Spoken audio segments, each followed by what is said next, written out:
بسم الله الرحمن الرحيم. اللهم صل على سيدنا مولانا محمد وعلى آل سيدنا مولانا محمد وبارك وسلم. أعوذ بالله من الشيطان الرجيم. بسم الله الرحمن الرحيم. وما من دابة في الأرض إلا على الله رزقها. سامعین کرام، اللہ تبارک و تعالی اس آیت کے اندر یہ ارشاد فرماتے ہیں کہ کوئی بھی جاندار ایسا نہیں ہے جس کا رزق میرے ذمے نہیں ہے. یعنی اللہ تبارک و تعالی یہ فرما رہے ہیں کہ ہر جاندار مخلوق کو روزی دینا یہ میرا فرض ہے اور میرے اوپر واجب ہے. رزق کے سلسلے میں حضرت خواجہ نظام الدین اولیاء رحمۃ اللہ علیہ نے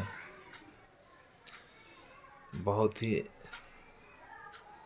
اہم تحقیق پیش کی ہے،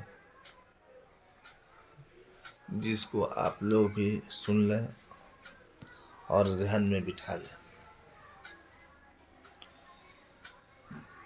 حضرت خواجہ نظام الدین اولیاء رحمۃ اللہ علیہ سلطان المشائخ، سلطان الہند، فوائد الفواد میں ایک جگہ فرماتے ہیں مشائخ نے رزق کی 4 قسمیں بیان کی ہیں. نمبر 1 رزق مضمون، نمبر 2 رزق مقسوم، نمبر 3 رزق مملوک، نمبر 4 رزق موعود. رزق مضمون تو وہ ہے جو آدمی کو کھانے اور پینے کی چیزوں کی صورت میں جو اس کے لیے کافی ہوں ملتا ہے، اس کو رزق مضمون کہتے ہیں. یعنی ان کا خدا ضامن ہے. قرآن پاک کے اندر یہ آیت پاک جو میں نے تلاوت کی، اللہ تبارک و تعالی فرماتے ہیں، ترجمہ ہے، اور زمین میں کوئی رینگنے والا ایسا نہیں ہے جس کا رزق اللہ کے ذمے نہ ہو.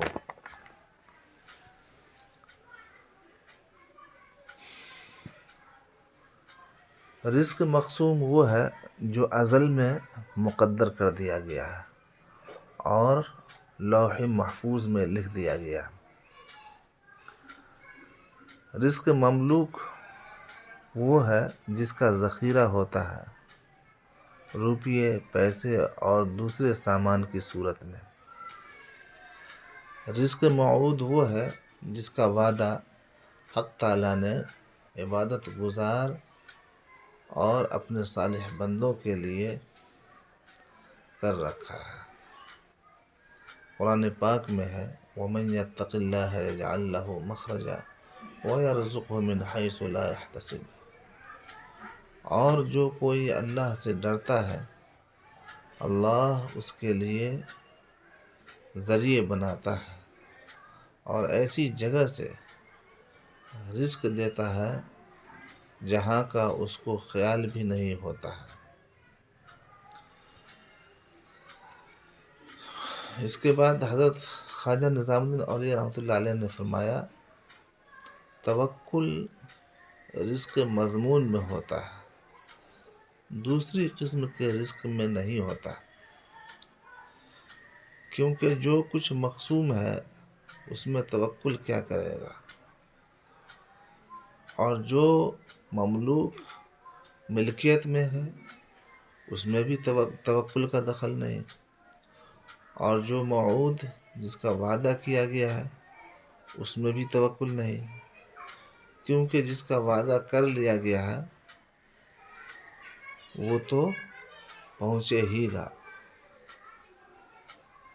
توکل رزق کے مضمون میں ہے، یعنی یہ یقین رکھے بندہ کہ جو کچھ میرے لیے کافی ہو پہنچ کر رہے گا، اس پر توکل کرے۔